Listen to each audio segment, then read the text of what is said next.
স্বাগত নিউজ 24 চট্টগ্রাম প্রতিদিন সংবাদে সঙ্গে আছি আমি নাফিসা হক। টানা বৃষ্টি ও উজানের ঢলে বিপর্যস্ত দেশের দক্ষিণাঞ্চল। বৃষ্টির সাথে ও উজান থেকে আসা ঢলের পানিতে ভেঙেছে ফেনীর বন্যা নিয়ন্ত্রণ বাঁধের 17টি স্থান। পানির তোড়ে প্লাবিত কমপক্ষে 20টি গ্রাম। আর নোয়াখালীতেও বন্যা নিয়ন্ত্রণ বাঁধে দেখা দিয়েছে ভাঙন। বৈরী আবহাওয়ায় সমুদ্র বন্দরগুলোকে 1 নম্বর স্থানীয় সতর্কতা সংকেত দেখিয়ে যেতে বলা হয়েছে। আরও থাকছে ডেস্ক রিপোর্টে। ভারী বৃষ্টি ও উজানের ঢলে ফেনীর মুহুরী, কহুয়া ও সিলোনিয়া নদীর বন্যা নিয়ন্ত্রণ বাঁধের 17টি স্থান ভাঙন দেখা দিয়েছে। এতে 2 উপজেলার অন্তত 20টি গ্রাম প্লাবিত হয়েছে। ভোগান্তিতে হাজারো মানুষ। বুধবার সকাল 9টা পর্যন্ত 24 ঘন্টায় সর্বোচ্চ 306 মিলিমিটার বৃষ্টিপাত রেকর্ড করা হয়েছে। মঙ্গলবার রাত থেকে পরশুরাম ও ফুলগাজী উপজেলার লোকালয়ে পানি প্রবেশ করে। এসব এলাকায় যোগাযোগ ব্যাহত হচ্ছে। পানিবন্দী কয়েক হাজার পরিবার। আমাদের সাইজ আমার নষ্ট হয়, দোকানদারের সাইজ আমার নষ্ট হয়, খুবই ক্ষতিগ্রস্ত আমরা। হঠাৎ করে 10 মিনিটের মধ্যে বাজারে এমন পরিমাণ পানি উঠছে যে আমরা মাছগুলোকে কোনো দিকে সরাবো এরকম কোনো টাইম পাইনি। টানা বৃষ্টিতে জলাবদ্ধতায় নাকাল নোয়াখালীবাসী। জেলার প্রধান সড়কে এবং বাসাবাড়িতে জমেছে পানি। দুর্ভোগে শিক্ষার্থী ও সাধারণ মানুষ।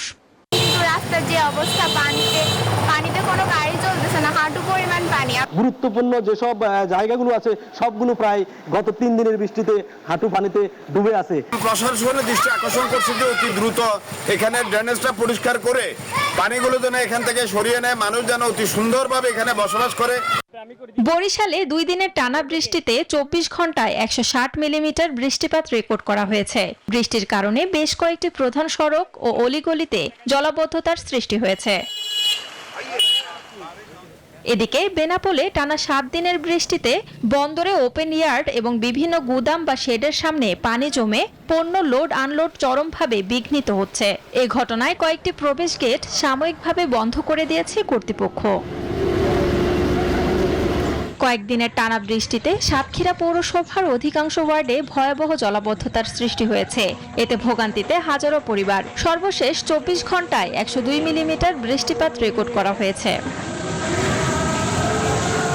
মৌসুমী বায়ুর প্রভাবে সৃষ্ট এই বৃষ্টি আরও বেশ কয়েকদিন অব্যাহত থাকবে জানিয়েছে আবহাওয়া অধিদপ্তর। শান্তা ইসলাম, ডেস্ক রিপোর্ট, নিউজ 24। খাগড়াছড়ির চেঙ্গি ও মাইনী নদীর পানি বৃদ্ধি পেয়ে তলিয়ে গেছে নিম্নাঞ্চল। পাহাড় ধসের আশঙ্কায় নিরাপদে সরে যাওয়ার জন্য পরামর্শ দিয়েছে জেলা প্রশাসন। পানি শহরের কয়েকটি সড়কে উঠে গেছে। খাগড়াছড়ি থেকে আরও জানিয়েছেন জহুরুল আলম।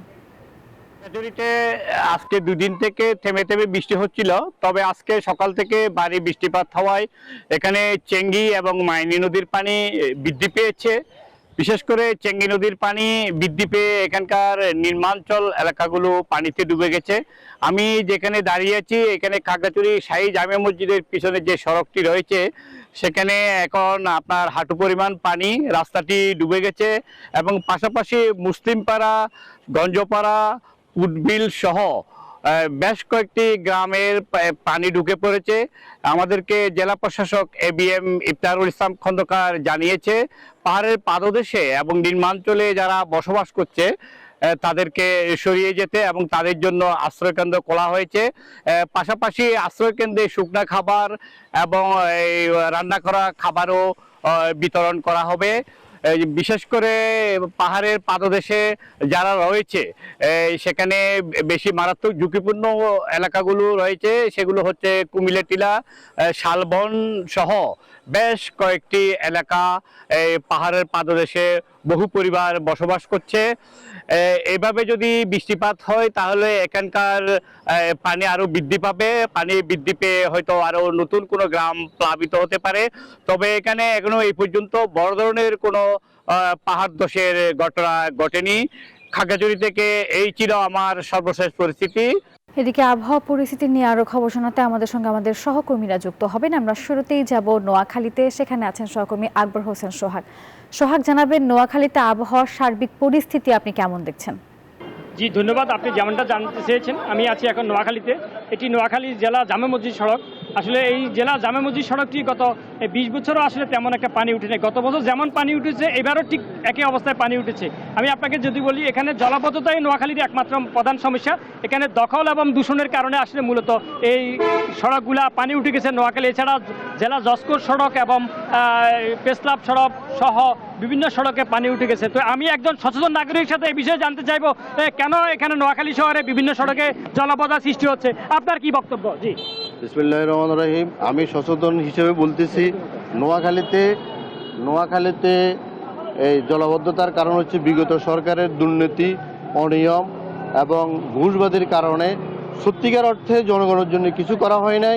যদি সত্যিকার অর্থে করা হইতো এবং খাল খননগুলো সঠিকভাবে করা হইতো, সরকার দিছে অথচ এগুলো করা হয় না। আমি এই উদ্দেশ্যে বলবো প্রশাসনকে, বর্তমান প্রশাসন যেন এগুলোর দিকে সম্পূর্ণভাবে নিরপেক্ষভাবে যদি এগুলা সংস্কার করে, এবং এই জন্য আরও প্রয়োজন আগামীতে আমাদের নির্বাচিত সরকারের জন্য, নির্বাচিত সরকার যদি আসে, আশা করি আমি এই জলাবদ্ধতা বন্ধ হবে। এখন প্রত্যেকটা স্কুল কলেজ পানির নিচে প্লাবিত হয়ে গেছে। সকল ছাত্রছাত্রী, নিরীহ জনগণ কেউ এখন রাস্তাঘাটে চলাচল করতে পারতেছে না, এবং বিভিন্ন হচ্ছে ডেঙ্গুর বাড়ি যাচ্ছে।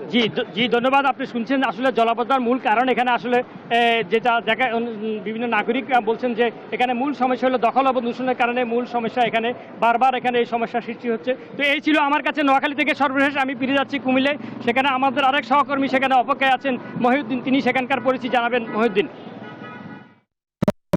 আপনি যেমনটি বলছিলেন নোয়াখালীর পরিস্থিতি নিয়ে, টানা গত 2 দিনের বৃষ্টিতেই কিন্তু কুমিল্লা নগর সহ সেই উপজেলা কিন্তু চরম হচ্ছে। তবে এখানে বন্যার গত বছর থাকার কথা কোনো পরিস্থিতি তৈরি হয়নি। তবে কুমিল্লা গুমতি নদীর আইলের যে পাশে প্রায় 5 শতাধিক পরিবার সেখানে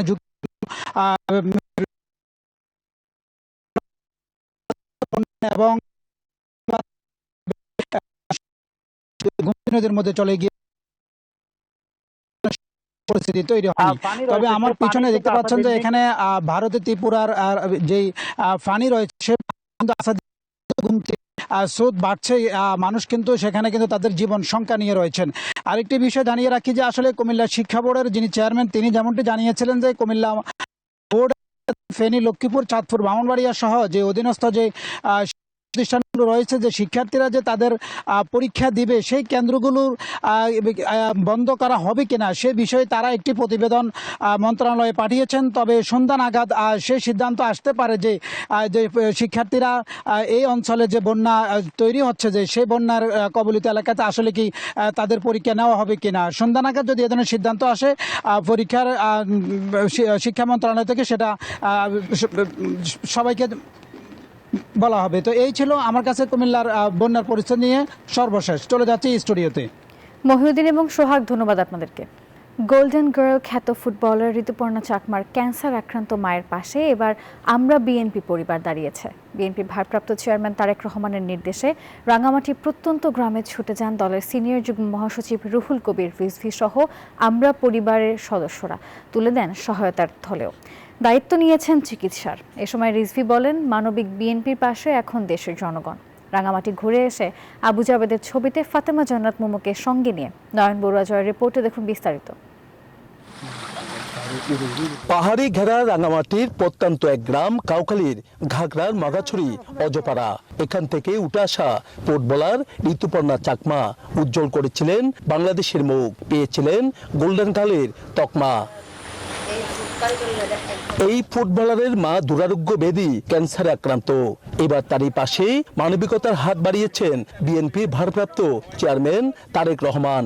তারই নির্দেশে সহায়তার থলে নিয়ে তার বাড়িতে উপস্থিত আমরা বিএনপি পরিবার। সকলে আমরা এসেছি আমাদের দলের চেয়ারম্যান জনাব তারেক রহমানের বার্তা পৌঁছে দিতে এবং ওনার পক্ষ থেকে এই পরিবারকে কিছু উপহার পৌঁছে দিতে। আমরা বিএনপি পরিবার নামক এই সংগঠনটি এই মানব সেবার জন্য আমরা এই কীর্তিমান ফুটবলার ঋতুপর্ণার পরিবারের পাশে দাঁড়াতে পেরে নিজেকে গর্বিত মনে করছি। আর সর্বশেষ আমি বলতে চাই, এই ঋতুপর্ণার মা যতদিন সুস্থ না হবে, জনাব তারেক রহমান এবং তার নির্দেশে আমরা বিএনপি পরিবার ইনশাল্লাহ তার পাশে থাকবো। এই সময় রুহুল কবির রিজভী বলেন, বিগত সরকারের আমলে পাহাড়ি জনপদে যে উন্নয়নের কোনো ছোঁয়া লাগেনি, ঋতুপর্ণা চাকমার বাড়ি তার প্রমাণ। আমরা যার বাসায় এসেছি সে সম্পর্কে আমরা বিএনপি পরিবারের আহ্বায়ক আতিকুর রহমান রুম্মন বলেছেন যে এটি শুধু পরিবারের গৌরব নয়, এটা এই জাতির গৌরব। ধর্ম বর্ণ নির্বিশেষে আমরা গড়ে তুলব সেই যে আমাদের মূল মন্ত্র, সেই মূল মন্ত্রের একজন যিনি এটিকে ধারণ করেছেন তিনি হচ্ছেন ঋতুপর্ণা চাকমা। মূল সড়ক থেকে 2 কিলোমিটার পাহাড়ি আঁকাবাঁকা পথ পাড়ি দিয়েই ঋতুপর্ণা চাকমার বাড়ি। সেখানে থাকেন ঋতুপর্ণার এই অসুস্থ মা। 4 মেয়ে 1 ছেলের এই গর্বিত জননী ক্যান্সার আক্রান্ত। পরিবারের একমাত্র উপার্জনক্ষম সদস্য ঋতুপর্ণা। এত কঠিন দেশের ফুটবলের জন্য দিনরাত পরিশ্রম করে যাচ্ছেন ঋতুপর্ণা। বিএনপির এমন উদ্যোগে উচ্ছ্বসিত গোল্ডেন কালের মা সহ তার স্বজনেরা। এখন জ্বর বৃষ্টি মারার পদগাত বালা নয়, এখন মরে নয় দুই মরে গম ভাঙর বালা ভাঙর মরে খবর দত্ত নি বিএমবি ইয়ে ময় দু এইচিওন ইয়ান রাত আশীর্বাদ চাঙর মল্লাই থারারে মরে আশীর্বাদ গরঙর। আজকে যে বিএমপি মানে নেতা মানে ওনারা আসতেছে এত দূর থেকে, ঢাকা থেকে এই বৃষ্টির মধ্যে, আমরা অনেক খুশি। ধন্যবাদ জনাব তারেক রহমানকে এবং ধন্যবাদ বেগম খালেদা জিয়া। ওনারা এভাবে মেহনতি মানুষের খোঁজখবর নেওয়ার জন্য করার জন্য আমাদের এলাকাবাসীর পক্ষ থেকে কৃতজ্ঞতা প্রকাশ করছি। রাজনৈতিক দলগুলো এভাবে মানবিক কাজে এগিয়ে আসুক এমন প্রত্যাশা সবার। নয়ন বড়ুয়া জয়, নিউজ 24, চট্টগ্রাম। টানা বৃষ্টিতে চট্টগ্রাম নগরীর বিভিন্ন স্থানে জলাবদ্ধতার সৃষ্টি হয়েছে। বিশেষ করে নগরীর আগ্রাবাদ সহ নিচু এলাকাগুলোতে বৃষ্টির পানি জমে সৃষ্টি হয়েছে ভয়াবহ জলাবদ্ধতার। চট্টগ্রামে মঙ্গলবার থেকে থেমে থেমেই বৃষ্টি হচ্ছে, আর এই কারণেই বিপাকে পড়েছেন বিভিন্ন শ্রেণী পেশার মানুষ। আর এ সময় সিএনজি চালিত অটোরিকশা ও রিকশায় বাড়তি ভাড়া আদায়ের অভিযোগ তুলেছেন অনেকেই। চট্টগ্রাম থেকে ইশতিয়াক শানের রিপোর্টে বিস্তারিত। কয়েকদিনের টানা বর্ষণে চট্টগ্রাম নগরের আগ্রাবাদ, চৌমোহনী, হালিশহর, জিইসি, মুরাদপুর, কাতালগঞ্জ, পাঁচলাইশ সহ বেশ কিছু সড়কে জলাবদ্ধতা তৈরি হয়েছে।